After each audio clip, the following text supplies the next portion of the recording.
Imaginez être arrêté à un feu rouge, au volant d'une Ferrari, lorsqu'un enfant s'approche pour demander l'aumône. Vous baissez la vitre en réfléchissant à ce que vous pourriez faire, mais ce qu'il fait ensuite vous laisse complètement sans voix. Cette histoire va changer votre façon de voir la vie. Avant de commencer, assurez-vous d'être abonné à la chaîne si vous aimez les histoires de vie. Et laissez un commentaire avec « J'adore les histoires émouvantes » pour que je puisse interagir avec vous dans les commentaires. Commençons maintenant. Théo, un garçon de 11 ans, marchait rapidement dans les rues animées de Paris. Ses pas assurés contrastaient avec son corps maigre et son visage sale, témoin visible de la dure réalité de sa vie dans la rue. Ses vêtements déchirés et ses pieds nus rappelaient constamment la lutte quotidienne pour survivre. Il effectuait de petits travaux et demandait l'aumône au feu rouge, toujours avec dignité et détermination, malgré les épreuves. Ce jour-là, en s'approchant d'un feu rouge, Théo choisit une voiture plus modeste, espérant trouver quelqu'un au cœur généreux. Avec un vieux chiffon, il commença à nettoyer le pare-brise, ses gestes rapides et précis.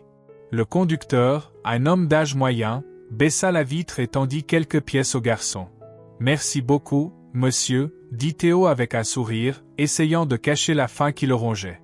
Il savait qu'il devait garder espoir et être reconnaissant pour toute aide reçue. Au fur et à mesure que l'après-midi avançait et que le soleil brûlant de Paris rendait tout encore plus difficile, Théo sentait la fatigue envahir son corps. Pourtant, il ne pouvait pas s'arrêter. « Encore quelques voitures », murmura-t-il pour lui-même, essuyant la sueur de son front.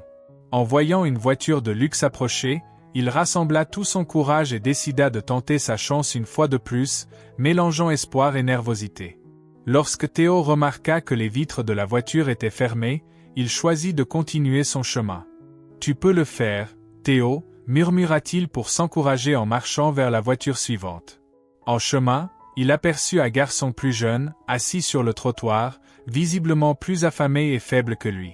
Théo s'arrêta un instant pour l'observer, et en comptant ses pièces, il réalisa que ce petit garçon en avait plus besoin que lui. « Salut, tu as faim ?» demanda Théo en s'approchant avec un sourire bienveillant. Le garçon hocha timidement la tête, ses grands yeux pleins d'espoir. Théo lui tendit quelques pièces et dit « Tiens, achète-toi quelque chose à manger. Moi, je pourrais encore en trouver. » Le garçon regarda Théo avec gratitude et se mit à pleurer. « Merci, j'ai très faim, » dit-il en se levant avec difficulté. Théo l'aida à se relever et répondit « Pas besoin de me remercier.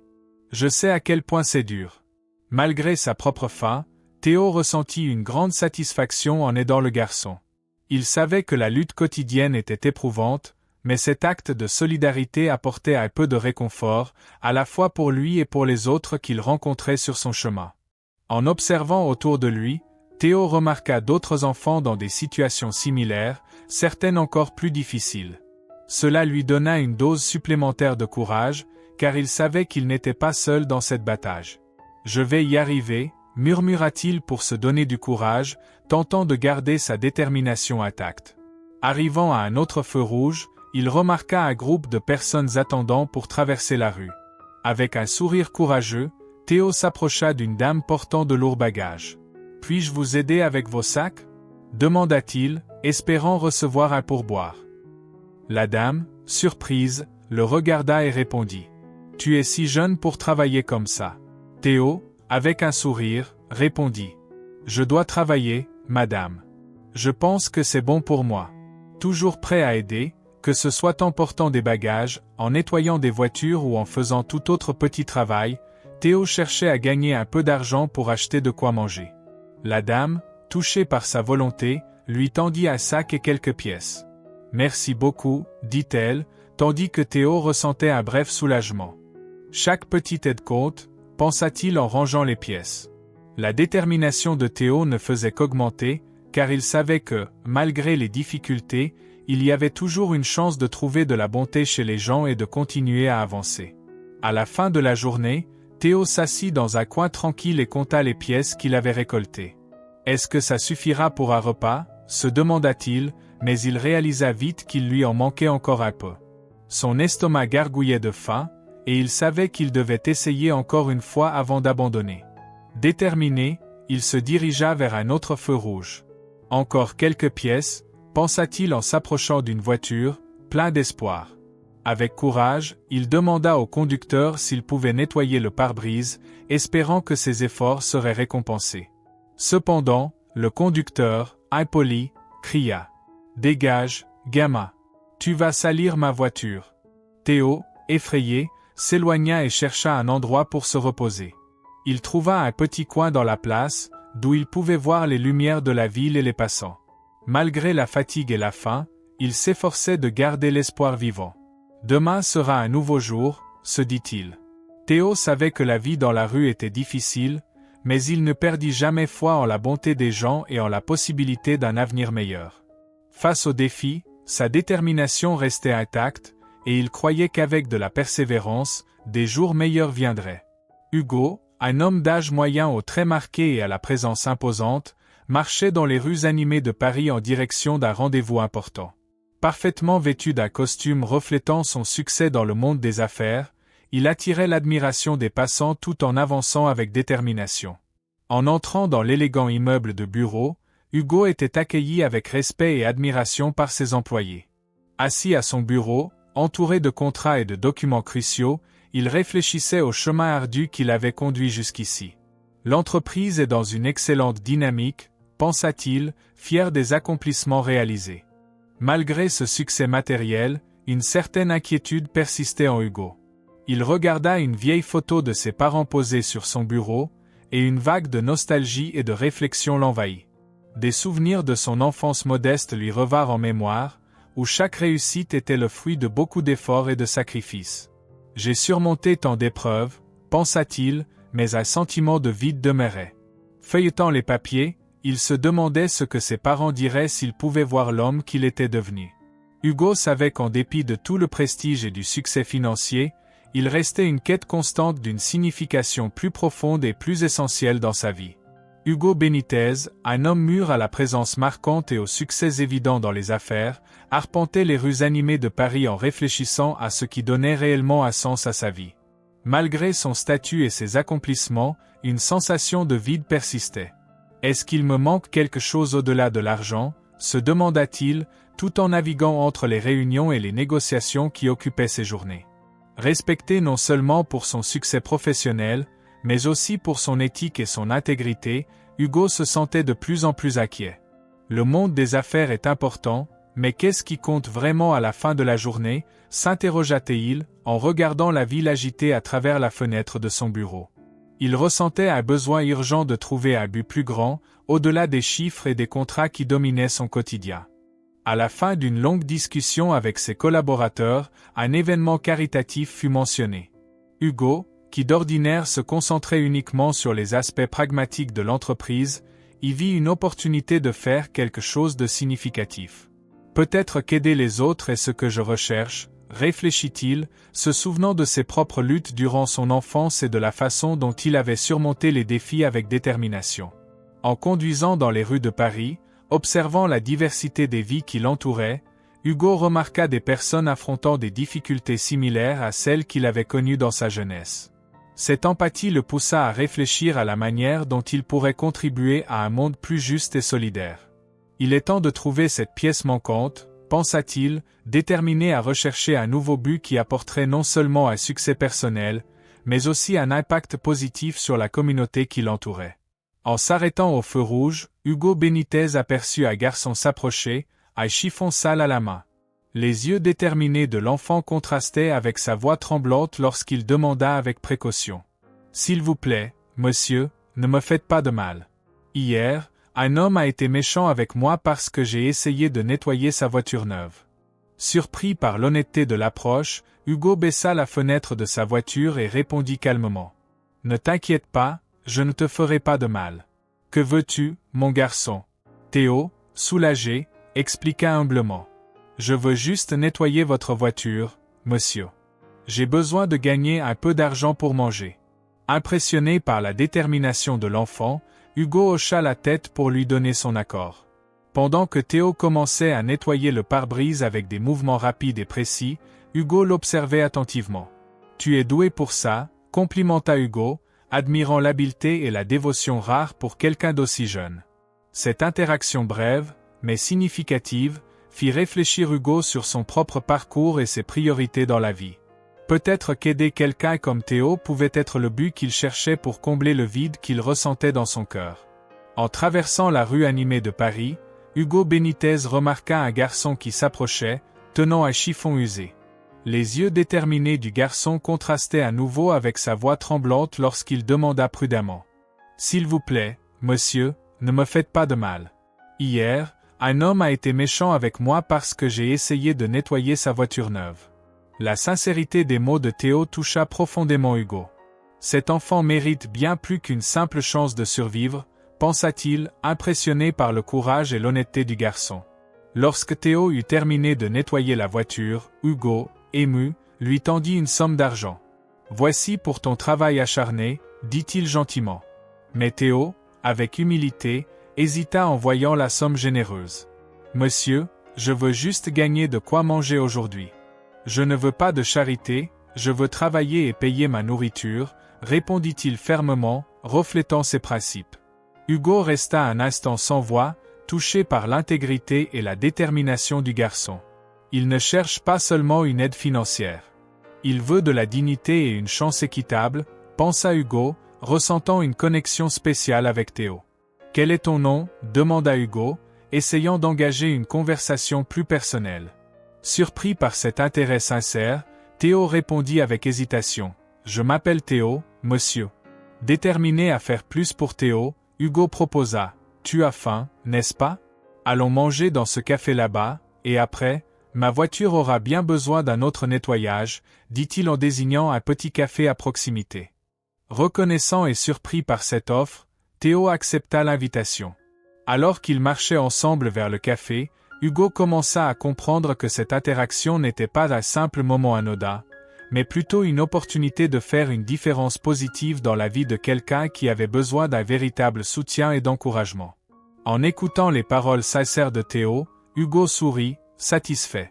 Il était réconfortant de constater qu'il pouvait aider le garçon sans compromettre sa fierté. « Allons-y alors, » dit Hugo, en ouvrant la porte de la voiture alors qu'il commençait à marcher. Hugo profita de ce moment pour mieux connaître Théo. « Où sont tes parents » demanda-t-il, cherchant à en savoir plus sur la vie du garçon. Théo baissa la tête, hocha légèrement avant de répondre à voix basse. « J'ai perdu mes parents il y a un moment. Depuis, je suis tout seul. » Le cœur de Hugo se serra à la pensée de tout ce que le garçon avait dû affronter à un si jeune âge. « Tu es très courageux, Théo. Ce n'est pas facile de vivre comme ça, » tenta de le réconforter Hugo, tandis qu'ils arrivaient dans un modeste réfectoire. Commandant un repas complet pour Théo, Hugo observa le garçon avec une admiration grandissante. Malgré sa faim, Théo mangeait lentement, savourant chaque bouchée. « Merci, monsieur. Cela signifie beaucoup pour moi, » dit Théo, ses yeux brillants de gratitude. Hugo sourit et répondit. « Tu le mérites, Théo. Travailler dur et être honnête sont des vertus rares de nos jours. » Alors qu'ils terminaient leur repas, Hugo remarqua les regards curieux des autres clients du réfectoire. Un homme en costume élégant accompagné d'un garçon des rues ne passait pas inaperçu. À la fin du repas, Hugo regarda Théo droit dans les yeux, prenant une décision importante. « Théo, je veux vraiment t'aider. Voudrais-tu venir chez moi? Ainsi, tu n'auras plus à t'inquiéter de savoir où dormir ou quoi manger. Demain, nous pourrons en discuter davantage, » proposa Hugo d'un ton sérieux et déterminé. Théo, d'abord méfiant, scruta le visage du millionnaire un moment. Pourtant, quelque chose dans le regard de Hugo inspira confiance au garçon, qui accepta l'offre, les larmes aux yeux. « Merci, monsieur. Je ne vous décevrai pas, » promit Théo avec détermination. Hugo sourit doucement. « Je sais que tu ne me décevras pas, Théo. Allons-y, nous avons beaucoup à faire. » Avec ces mots, Hugo emmena Théo chez lui, déterminé à faire une différence positive dans la vie du garçon et à lui offrir une véritable chance d'un avenir meilleur. Hugo rentra chez lui avec Théo à ses côtés, un garçon simple mais plein d'espoir malgré son apparence fatiguée. Pendant ce temps, sa mère, Esperanza Camille Benitez, observait le jardin impeccablement entretenu de la demeure avec son expression habituelle de sévérité. Femme attachée avant tout au statut et à la richesse, son visage était une constante façade de désapprobation, particulièrement face aux décisions de son fils. Tout en prenant son thé, elle repensait à ce qu'Hugo avait fait la veille. Mon fils doit comprendre que l'image de la famille est primordiale. Il ne devrait pas mêler ce genre de choses à notre quotidien, réfléchit-elle, se remémorant le dîner tendu de la veille. Lorsqu'Hugo entra dans la maison avec Théo, la présence du garçon, sale et négligé, provoqua un changement immédiat dans l'atmosphère. En voyant les deux, le visage de Camille se crispa d'une désapprobation évidente. « Que signifie cela » demanda Hugo, d'un ton ferme et direct. « Maman, voici Théo. Il a besoin de notre aide et j'ai décidé de l'amener ici, » expliqua Hugo, espérant une réaction positive de sa part. Cependant, Camille posa un regard chargé de mépris sur Théo. « C'est inacceptable, » répondit Camille, son indignation transparaissant dans chacun de ses gestes. « Tu ne peux pas simplement ramener un enfant des rues dans notre maison. Pense à notre réputation, » insista-t-elle, croisant les bras avec fermeté. Hugo prit une profonde aspiration, préparé à cette réaction prévisible. « Maman, il ne s'agit pas de réputation. Il s'agit de faire ce qui est juste. Théo a besoin de nous, » argumenta-t-il, essayant de faire appel au sens d'humanité de sa mère. Camille souffla de mépris. « Et que diront les gens lorsqu'ils apprendront que nous hébergeons un vagabond ? C'est tout simplement inadmissible, » rétorqua-t-elle avec fermeté. La tension dans l'air était palpable alors qu'Hugo et sa mère confrontaient leurs visions opposées sur ce qui était moralement juste et socialement acceptable. La présence de Théo dans cette luxueuse demeure représentait un choc des réalités qui mettait à l'épreuve les normes rigides de Camille et les convictions généreuses d'Hugo. Théo ressentit le poids de la méfiance dans le regard froid de Camille lorsqu'il pénétra dans la maison imposante d'Hugo. Ses pieds nus sur le sol brillant formaient un contraste saisissant avec l'environnement luxueux qui l'entourait. Hugo, à ses côtés, essayait de dissiper la tension en posant une main rassurante sur l'épaule du garçon. « Ce n'est pas un vagabond, maman. Théo est un enfant courageux qui mérite une chance, » déclara Hugo avec calme, conscient qu'il devait faire face à une résistance. Camille, arquant un sourcil en signe de désapprobation, répondit fermement « Ces gamins des rues sont imprévisibles. Ils pourraient nous causer des ennuis, » rétorqua-t-elle, gardant une posture rigide et inébranlable. Hugo ne recula pas. « J'ai confiance en lui. Il ne cherche pas de privilèges, juste une chance, » insista-t-il, déterminé à suivre son cœur et à aider le jeune garçon à ses côtés. Avec un soupir de résignation, Camille se détourna brusquement et se dirigea vers le salon, exprimant son désaccord silencieux face à la décision de Hugo. « Tu as toujours été trop têtu, Hugo. Mais je n'accepterai pas ça, » déclara-t-elle d'une voix dure. Hugo la suivit calmement, essayant d'apaiser la tension. « Maman, c'est ma maison et ma responsabilité. Théo restera ici, » affirma-t-il avec fermeté, prêt à assumer les conséquences de son choix. Camille fixa Théo avec un mélange de méfiance et de curiosité. « Tu devras prouver que tu mérites d'être ici, » avertit-elle d'un ton ferme en désignant le jeune garçon qui, bien qu'intimidé, ne baissa pas les yeux. « Je suis un bon garçon, madame, » répondit Théo, essayant de garder une voix assurée face à l'adversité. Dans cette maison pleine d'opulence et d'apparence, une bataille silencieuse venait de commencer. Entre le désir de Hugo d'offrir une nouvelle chance et les réticences de Camille, Théo était au cœur d'une histoire qui pourrait transformer des vies et défier les préjugés. Hugo ressentit un mélange de fierté et de détermination en conduisant Théo jusqu'à la chambre d'amis, ignorant le regard désapprobateur de sa mère qui murmurait des critiques sur ses choix. « Je suis désolé pour cela, Théo. Ma mère peut être très exigeante, mais je suis là pour t'aider, » dit l'entrepreneur avec une sincère empathie. Théo hocha la tête avec un sourire timide. « Merci, monsieur. Je promets de faire de mon mieux pour ne pas vous décevoir, » affirma le garçon avec un éclat d'espoir dans les yeux, touchant profondément Hugo, qui lui adressa un sourire tout en posant une main bienveillante sur son épaule. « Je crois en toi, Théo. » Pendant ce temps, Camille restait seule dans le salon, observant par la fenêtre avec une expression préoccupée. « C'est absurde, risquer tout ce que nous avons construit, » murmura-t-elle pour elle-même, convaincue que Hugo faisait une grave erreur. Déterminée, elle pensa « Je serai là quand tout cela s'effondrera. » De son côté, Hugo se sentait sûr de sa décision tout en préparant un repas simple dans la cuisine pour Théo. Il savait que le chemin serait difficile, surtout avec l'opposition de sa mère, mais il était déterminé à offrir à Théo une nouvelle chance. Nous affronterons cela ensemble, Théo.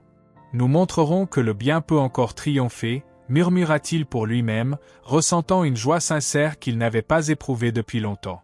Après avoir montré la chambre à Théo, Hugo le conduisit à la cuisine et servit un repas simple, mais nutritif.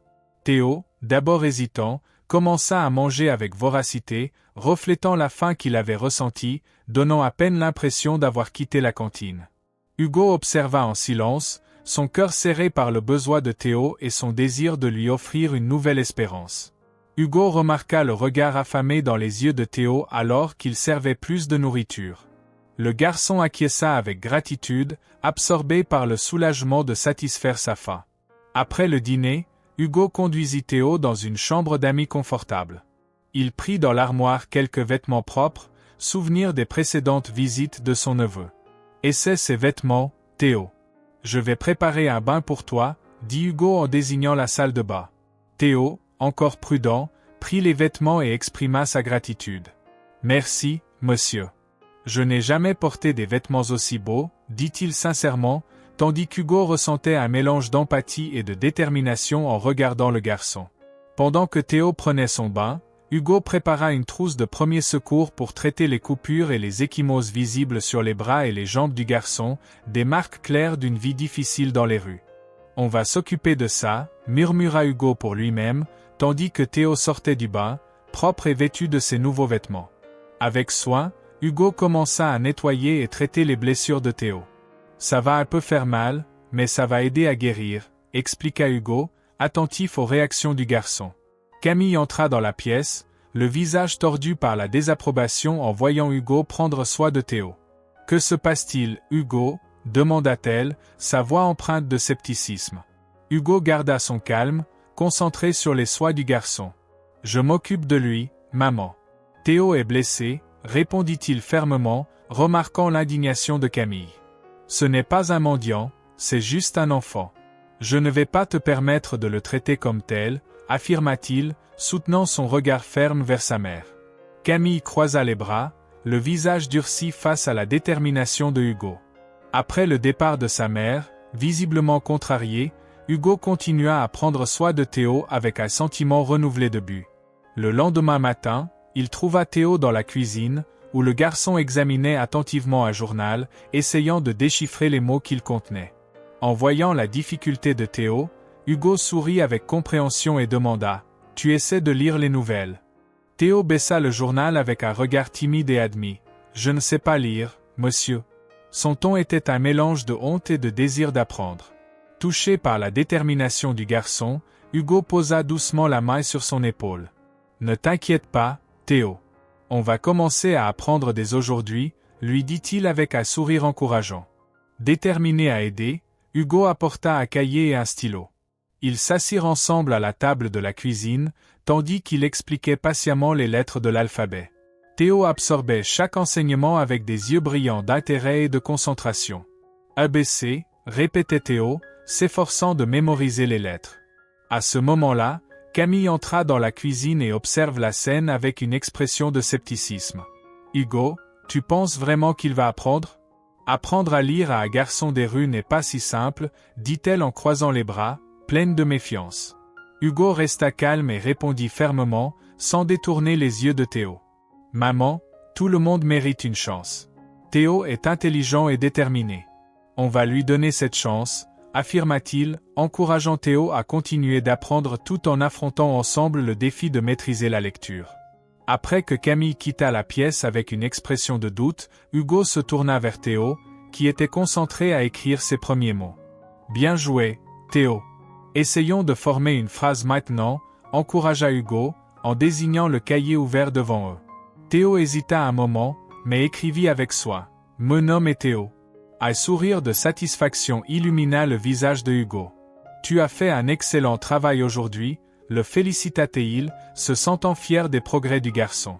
En fin d'après-midi, Hugo appela son avocat pour entamer les démarches d'adoption de Théo.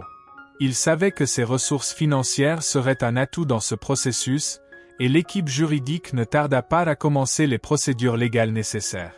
Inspiré par le développement de Théo, Hugo décida de l'inscrire à l'école. L'éducation t'ouvrira de nombreuses portes, Théo, expliqua Hugo avec enthousiasme. Cependant, Camille continuait d'exprimer sa désapprobation. Hugo, tu perds ton temps, insista-t-elle, secouant la tête avec inquiétude. Malgré les objections de sa mère, Hugo resta ferme dans sa décision. Il va s'adapter, maman.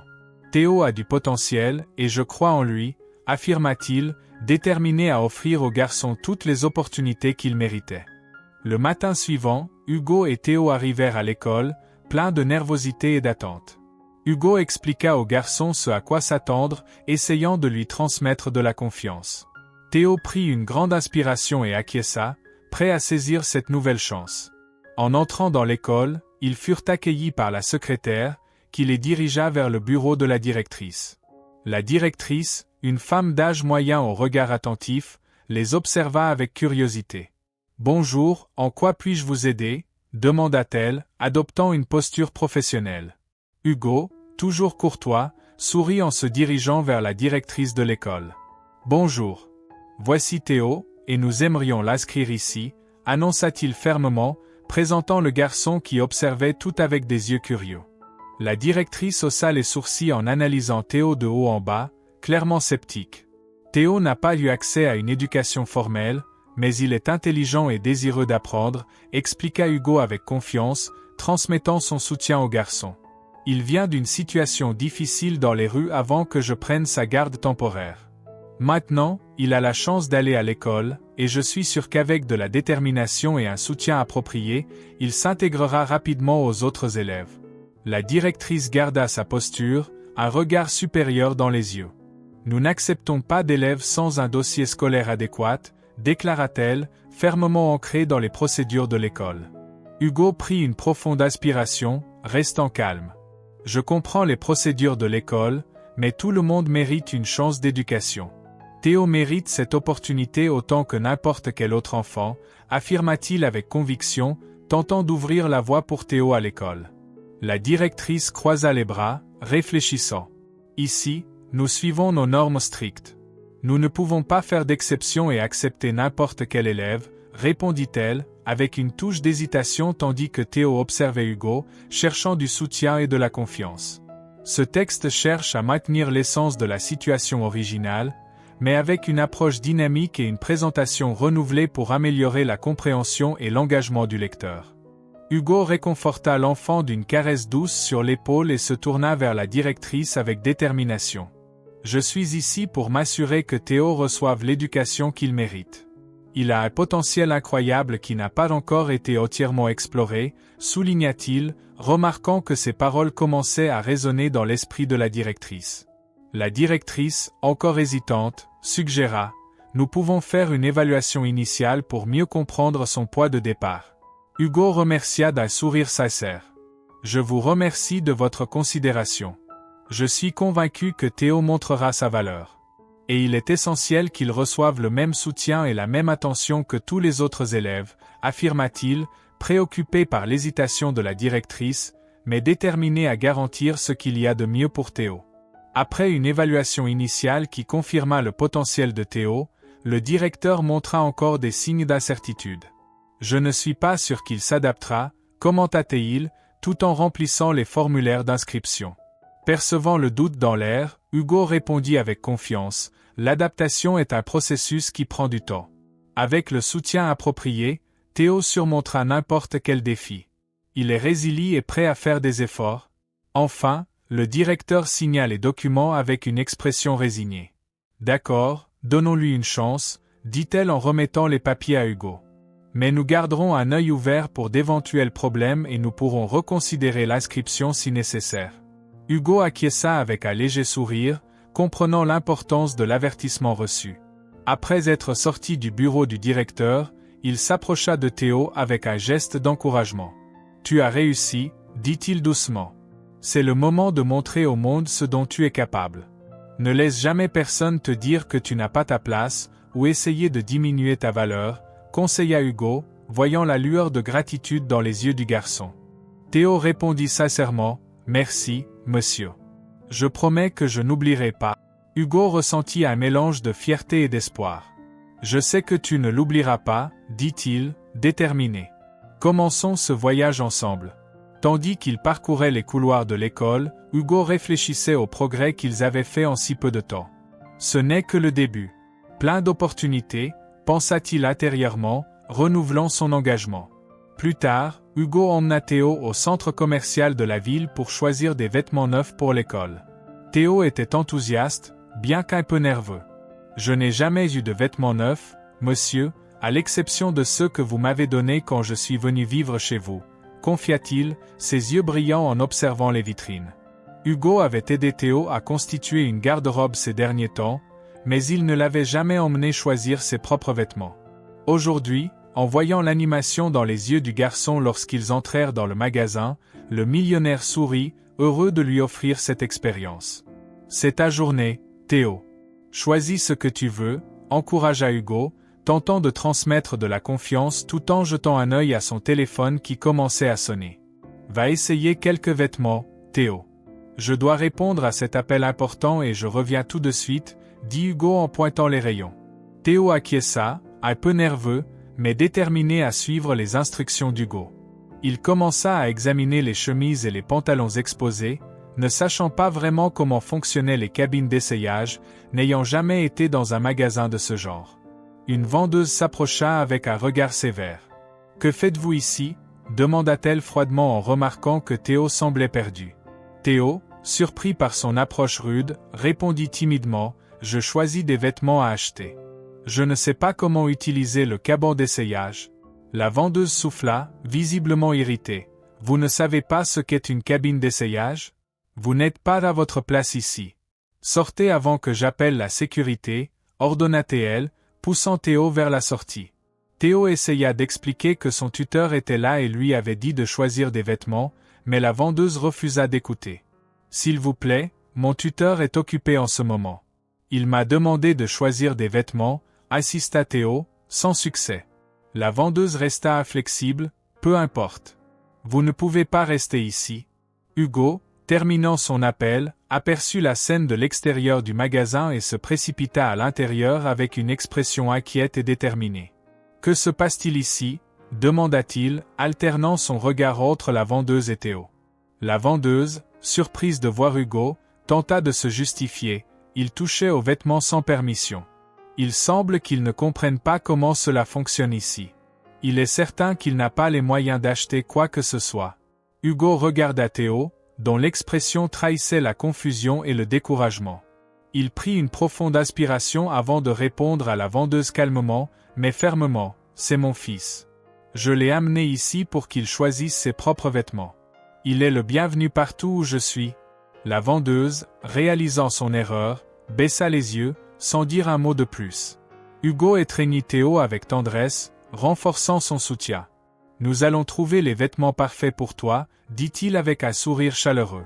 Ensemble, ils continuèrent leurs recherches, laissant derrière eux le malentendu, tandis que la vendeuse les observait, réfléchissant à son approche précipitée et à l'importance de ne pas juger les gens sur leur apparence. Hugo observa Théo, dont l'expression témoignait d'un évident inconfort. Avec fermeté, il se tourna vers la vendeuse. « Ce jeune homme est ici avec moi, à mon invitation. » Son ton était décidé, réprimandant implicitement le comportement de l'employé. Juger quelqu'un sur son apparence est inacceptable. Nous allons chercher un autre endroit où notre argent sera bien accueilli, dit-il, tenant la main de Théo avec douceur tout en quittant le magasin. Ils trouvèrent une autre boutique où ils furent accueillis avec un sourire chaleureux et un service attentionné. Théo, encore secoué, commença à se sentir plus confiant grâce au soutien de Hugo, qui lui expliqua comment fonctionnaient les cabines d'essayage afin qu'il puisse essayer les vêtements choisis. « Merci, monsieur. Je ne sais pas ce que j'aurais fait sans vous, » dit Théo en évaluant une nouvelle chemise. Hugo répondit avec un sourire calme, fier des progrès du garçon. « Tu mérites tout le meilleur, Théo. Ne laisse jamais personne te faire te sentir inférieur, » conseilla-t-il, renforçant la confiance du jeune homme. Avec plusieurs sacs remplis de vêtements, Hugo et Théo poursuivirent leur chemin. En repassant devant le premier magasin, la vendeuse les observa portant les sacs et se rendit compte de l'importance de ce qu'ils avaient dépensé là-bas. Hugo s'arrêta devant la vitrine et regarda Théo avec un sourire satisfait. Regarde, Théo, regarde combien nous avons dépensé dans ce magasin. Voilà ce qui se passe quand on traite les gens avec respect, commenta-t-il en montrant les reçus et les sacs au garçon. La vendeuse, en voyant les reçus, fixa Hugo avec une expression de regret évident sur son visage. « Je suis désolé, monsieur. J'ai agi précipitamment, dit-elle sincèrement. » Hugo acquiesça, acceptant les excuses, mais en profita pour faire une réflexion.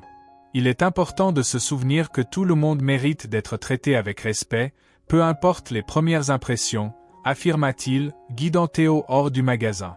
Alors qu'il marchait dans le centre commercial, Théo regarda Hugo avec gratitude. « Merci de me soutenir, monsieur. Cela signifie beaucoup pour moi, exprima le garçon, tenant ses nouveaux vêtements avec soi. Hugo sourit, se sentant fier de la détermination de Théo. « Je serai toujours à tes côtés, Théo, promit Hugo en arrivant à la voiture, prêt à affronter tous les défis qui se présenteraient. Lorsque le premier jour de classe de Théo arriva, il était nerveux, mais aussi enthousiaste de commencer cette nouvelle phase. Hugo accompagna l'enfant jusqu'à l'entrée de l'école, lui offrant des mots d'encouragement. « Rappelle-toi, Théo, tu es aussi précieux que n'importe quel autre enfant ici. Ne laisse personne te faire douter de cela, dit Hugo en posant affectueusement sa main sur l'épaule de l'enfant. Théo hocha la tête avec détermination. « Merci, monsieur. Je ferai de mon mieux pour ne pas vous décevoir, répondit-il, entrant dans la salle de classe avec un sourire décidé sur le visage. Théo entra dans la salle de classe, faisant face aux regards curieux et aux chuchotements de ses camarades. La professeure, Madame Martha, le présenta à la classe avec un sourire accueillant. « Je suis nouveau ici et j'espère être bien accueilli par tout le monde, dit-il, essayant de cacher son insécurité. Théo choisit une place dans un coin de la salle, espérant se fondre dans la masse sans attirer trop d'attention. Pendant la récréation, un groupe d'enfants s'approcha avec une expression de supériorité. Le directeur a dit qu'il est un étranger, commenta l'un des garçons, et Théo sentit la chaleur de la honte monter à son visage. Il prit une profonde aspiration, essayant de ne pas se laisser affecter. « Je ne suis pas un étranger, répondit-il fermement, essayant de se défendre. Un autre garçon rit de manière moqueuse. « Tu crois que tu peux être comme nous ? Tu ne t'intégreras jamais ici, provoqua-t-il, laissant Théo se sentir impuissant tandis qu'il s'éloignait pour éviter les conflits. De retour dans la salle de classe, Madame Martha remarqua la tension et décida d'intervenir. « Aujourd'hui, nous allons résoudre quelques défis mathématiques, annonça-t-elle, écrivant un problème complexe au tableau. Qui voudrait essayer de résoudre ce défi ? Un silence s'installa. Personne ne semblait prêt à se porter volontaire. Théo, malgré sa timidité, leva la main avec détermination. « Puis-je essayer, madame ?» dit-il. En marchant jusqu'au tableau, Théo sentit les regards curieux de ses camarades sur lui. Il entendit des murmures de scepticisme, mais décida d'ignorer, se concentrant uniquement sur le problème devant lui. Pendant un instant, son esprit revint aux défis rencontrés dans les rues, calculant méticuleusement chaque ressource pour survivre. Il se rappela aussi les précieuses leçons apprises avec Hugo au cours des semaines précédentes. Avec une confiance renouvelée, Théo commença à résoudre le problème, expliquant chaque étape clairement. D'abord, nous devons additionner ces nombres, puis multiplier le résultat par 2, expliqua-t-il, écrivant avec précision au tableau. La salle se tut tandis qu'il travaillait, déterminé à montrer ses compétences et à dépasser les attentes. En terminant sa présentation, Théo attendit anxieusement pendant que le professeur révisait sa solution. Un sourire se dessina sur le visage de l'enseignant. « C'est absolument correct, Théo. Excellent travail », le complimenta-t-il. Les regards impressionnés de la classe se tournèrent vers Théo. Certains murmurèrent entre eux, surpris par sa compétence. « Il est très intelligent », commenta l'une des filles, avec un mélange de fierté et de soulagement. Théo, avec un sourire timide, se sentit encouragé. « Peut-être que je peux m'intégrer ici », pensa-t-il, tandis que même le garçon qui se moquait de lui était sans voix devant sa démonstration d'intelligence. Après la classe, Madame Martha demanda à Théo de la rejoindre pour une conversation privée. « Tu as fait un excellent travail aujourd'hui, Théo. Je suis très fière de toi, dit-elle chaleureusement. Théo la remercia avec un sourire, encore un peu timide. Merci, madame. J'ai toujours dû bien calculer mon argent pour survivre dans les rues. Décidée à aider le garçon à s'intégrer, elle poursuivit. Tu as un grand potentiel, Théo. Ne laisse personne te faire penser le contraire. En rentrant chez lui, Théo réfléchit à sa journée. C'était difficile, mais j'ai réussi à montrer que je suis capable, pensa-t-il, sentant une nouvelle confiance grandir en lui. Lorsqu'il arriva à la maison, Hugo l'accueillit avec un câlin chaleureux. « Comment s'est passée ta première journée ?» demanda Hugo, impatient d'entendre des nouvelles. Théo sourit, ses yeux brillants de bonheur. « C'était génial. Le professeur m'a félicité, répondit-il. Hugo ressentit une vague de fierté et de soulagement. « Tu as réussi, Théo. Tu es très intelligent, affirma-t-il en serrant le garçon dans ses bras avec affection. Théo se sentait renouvelé et confiant, conscient des défis à venir, mais prêt à les affronter avec détermination. « Je vous remercie de votre confiance, monsieur. Sans votre soutien, je n'aurais pas pu accomplir cela, dit Théo avec un sourire sincère, sachant qu'ensemble, ils pourraient surmonter n'importe quelle difficulté. Hugo éprouva une douleur profonde en lisant les mots de Théo. Camille, sa mère, était irritée et obstinée dans ses accusations. « Maman, ce n'est pas un voleur. Tu l'as accusé à tort. Tu n'aurais pas dû le laisser partir, dit Hugo, essayant de contrôler sa frustration. Pendant qu'ils discutaient, un des domestiques entra dans la pièce, visiblement nerveux. « Monsieur Hugo, je crois avoir trouvé la broche de Madame Camille, dit-il en tenant l'objet. Elle était sous une pile de serviettes dans la buanderie. Elle a dû tomber là par erreur. » Hugo prit la broche, ressentant un mélange de soulagement et de colère. Théo disait la vérité depuis le début, et l'injustice était désormais évidente. Il regarda Camille, déçu. Elle resta silencieuse un moment, traitant la situation. « Je ne savais pas. Je pensais qu'il l'avait volé, dit-elle d'une voix plus hésitante. Hugo secoua la tête, triste. « Voilà le problème, maman. Tu as jugé à tort à cause de tes préjugés.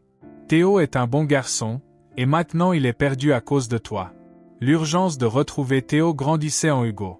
Il savait qu'il devait réparer cette injustice. « Je vais le retrouver, maman. Et quand je ramènerai Théo, j'espère que tu comprendras combien il est important pour moi et combien tu as été injuste avec lui, dit Hugo, déterminé. Hugo sortit de la maison, résolu à chercher Théo partout. Il se sentait responsable de réparer l'erreur commise par sa mère. En marchant dans les rues, il se souvenait du regard triste de Théo et savait qu'il ne s'arrêterait pas avant de le retrouver et de rendre justice. Théo est de retour, et tu dois le traiter avec le respect qu'il mérite, dit Hugo d'une voix ferme. Camille, en entendant ces mots, baissa les yeux, visiblement affectée. « Je veux juste ce qu'il y a de mieux pour notre famille », murmura-t-elle en marchant de long en large dans la maison, sans cacher son malaise. Hugo, d'autre part, était plus déterminé que jamais. Il savait que Théo ne devait pas être très loin. Il pensa un instant à l'endroit où le garçon pourrait être allé. Le feu rouge où je l'ai trouvé pour la première fois doit être un bon point de départ, se dit Hugo, ressentant une douleur dans sa poitrine en imaginant Théo à nouveau dans les rues. Avec cela en tête, il prit sa voiture et commença à rouler dans les rues de la ville avec un mélange d'urgence et d'inquiétude. Il savait que retrouver Théo ne serait pas facile, mais abandonner n'était pas une option. Le souvenir de leur première rencontre au feu rouge lui donnait un peu d'espoir. Hugo observait la scène avec un mélange de soulagement et d'espoir. « Maman, Théo fait maintenant partie de notre famille. Si tu ne peux pas l'accepter, tu ne pourras pas rester ici, » affirma-t-il avec détermination. Camille regarda Hugo, comprenant profondément ses paroles. « J'ai appris ma leçon, Hugo. Je promets de m'améliorer, » dit-elle, se levant avec détermination. Hugo sentit un poids se lever de ses épaules. « Je suis satisfait de ton engagement. Nous allons recommencer ensemble, » affirma-t-il, faisant un pas vers un nouveau départ plus uni. Au cours des semaines suivantes, Hugo obtint la garde permanente de Théo. Camille, malgré ses réserves initiales, commença à admirer les qualités de Théo et à mieux s'intégrer dans la nouvelle dynamique familiale. Elle observait attentivement tandis que Théo aidait aux tâches ménagères, étudiait avec diligence et traitait tout le monde avec respect. Chaque petit geste de gentillesse et d'engagement commençait à faire fondre les barrières des préjugés de Camille. Peut-être ai-je été trop sévère, pensait-elle, en contemplant Théo jouer dans le jardin. Au fil du temps, Camille commença à voir Théo non seulement comme un enfant des rues, mais comme un garçon plein de potentiel et de bonté. Son respect pour lui grandit progressivement, admirant sa résilience et sa détermination. Peu à peu, Camille mit de côté ses idées préconçues. Un lien inattendu se forma entre eux, modifiant complètement la dynamique dans la maison de Hugo. Camille et Théo développèrent une relation de respect mutuel et d'affection. Ils apprenaient ensemble à s'accepter, et ce lien les aida à grandir en tant que famille. En observant la transformation de sa mère et le bonheur de Théo, Hugo ressentait une profonde gratitude et satisfaction. Il était évident qu'ensemble, ils avaient trouvé un nouveau chemin d'harmonie et de compréhension. Merci d'avoir suivi jusqu'à la fin. Nous espérons sincèrement que cette histoire a touché votre cœur et vous a inspiré d'une manière ou d'une autre. Si vous avez été ému, motivé ou si une partie de l'histoire vous a parlé, veuillez partager vos pensées avec nous dans les commentaires ci-dessous. Nous voulons connaître votre avis et comment ce récit a impacté votre vie. Et si vous n'êtes pas encore abonné à la chaîne, nous vous invitons à rejoindre notre communauté. En vous abonnant, vous recevrez des notifications sur nos prochaines vidéos. N'oubliez pas de laisser un like pour nous aider à atteindre plus de personnes avec des messages positifs et transformateurs. Ensemble, nous pouvons faire la différence et répandre plus d'amour et d'espoir dans le monde. Nous vous remercions sincèrement d'avoir regardé. Nous avons hâte de partager d'autres histoires incroyables avec vous. À bientôt dans la prochaine vidéo.